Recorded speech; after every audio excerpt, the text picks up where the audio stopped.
honorables députés et sénateurs, Messieurs les secrétaires généraux de l'administration publique et membres du comité de pilotage du projet PRISE, Monsieur le coordonnateur du projet PRISE, Messieurs les représentants des partenaires techniques et financiers, distingués invités, en vos titres, fonctions et qualités respectives, tout protocole respecté. Mesdames et Messieurs, au nom du directeur général adjoint et responsable pays de la Banque africaine de développement empêché, c'est pour moi un grand honneur et un privilège de m'exprimer au nom du groupe de la Banque africaine de développement à l'occasion de la cérémonie d'ouverture de l'atelier de lancement de la deuxième phase du projet de renforcement des infrastructures socio-économiques dans la région du centre de notre République démocratique du Congo. Pour commencer, qu'il me soit permis de rappeler à cette auguste assemblée qu'avec un portefeuille actif de 36 opérations, d'un montant total de 1,89 milliard de dollars américains, la Banque africaine de développement reste un partenaire privilégié de la République démocratique du Congo. Ce projet PRISE, qui fait partie de ce portefeuille actif, d'un montant global d'environ 74,56 millions de dollars, est financé par un prêt du Fonds africain de développement de 66,85 millions de dollars avec une contrepartie gouvernementale de 7,71 millions de dollars américains. Excellence, Monsieur le vice-premier ministre, ministre de l'Intérieur, Excellence, Monsieur le ministre d'État, ministre du Développement rural, sur le plan stratégique, le deuxième projet PRISE est en parfaite harmonie, d'une part, avec le plan national stratégique de développement de la République démocratique du Congo, sur 2 de ses 5 axes stratégiques, à savoir l'axe 1 qui traite de la valorisation du capital humain et du développement social,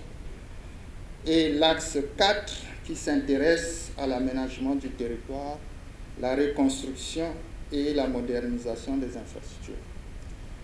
D'autre part, son alignement stratégique va avec le document de stratégie pays de la Banque en RDC, particulièrement dans son pilier 1 qui porte sur le développement des infrastructures de soutien à l'investissement privé et à l'intégration régionale. Le programme est également en droite ligne avec 2 des 5 priorités opérationnelles de la Banque africaine de développement, notamment les priorités qui portent sur améliorer le niveau de vie des Africains et promouvoir le bien-être des populations africaines. Excellence, Monsieur le vice-premier ministre, ministre de l'Intérieur, Excellence, Monsieur le ministre d'État, ministre du Développement rural, distingués invités, au niveau opérationnel, les activités retenues dans le cadre de ce projet, à savoir la réalisation de 22 systèmes autonomes d'adduction d'eau potable, la construction de 41 écoles, 40 centres de santé et 180 latrines publiques, ainsi que des actions de formation et de renforcement des capacités des différents acteurs, différents intervenants, dirais-je, permettront de renforcer les acquis de la première phase du projet PRISE. Il convient en effet de rappeler que la première phase du projet a permis de réaliser 60 écoles, 60 centres de santé, 505 latrines publiques, 32 marchés publics et 60 mini-réseaux d'eau potable. Cette deuxième phase du projet PRISE permettra également de préparer la base pour une gestion durable des déchets en République démocratique du Congo à travers l'étude pour l'élaboration et l'opérationnalisation de la stratégie de développement des déchets solides. Excellences, Monsieur le vice-premier ministre, ministre de l'Intérieur, Excellences, Monsieur le ministre d'État, ministre du Développement rural, je voudrais souligner l'impact significatif que le projet aura sur les populations à travers notamment la réduction substantielle de la prévalence des maladies liées au manque d'eau potable et d'assainissement, la réalisation des économies importantes sur les dépenses de santé des ménages, ainsi que la création de milliers d'emplois. Ce faisant, le groupe de la Banque africaine de développement demeure convaincu que la deuxième phase du projet de renforcement des infrastructures socio-économiques dans la région du centre aura, à terme, contribué significativement à la réduction de la pauvreté et à l'amélioration de la qualité de vie des populations. Il convient toutefois de relever un certain nombre de risques identifiés lors de l'évaluation de cette deuxième phase du projet, notamment l'absence de capacités au niveau des provinces pour assurer la gestion déléguée des systèmes d'eau potable,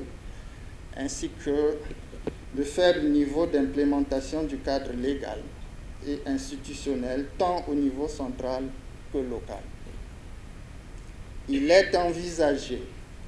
que ces risques seront atténués à travers le renforcement des capacités des acteurs dans la contractualisation de la gestion des ouvrages et l'accélération de l'implémentation du cadre légal et institutionnel. Excellences, Monsieur le vice-premier ministre, ministre de l'Intérieur, Excellences, Monsieur le ministre d'État, ministre du Développement rural, distingués invités, permettez-moi de conclure mon propos en vous réitérant la disponibilité de la Banque à accompagner les efforts de développement de la République démocratique du Congo dans un esprit de partenariat mutuellement bénéfique et pour le bien-être des populations. Je vous remercie pour votre aimable attention.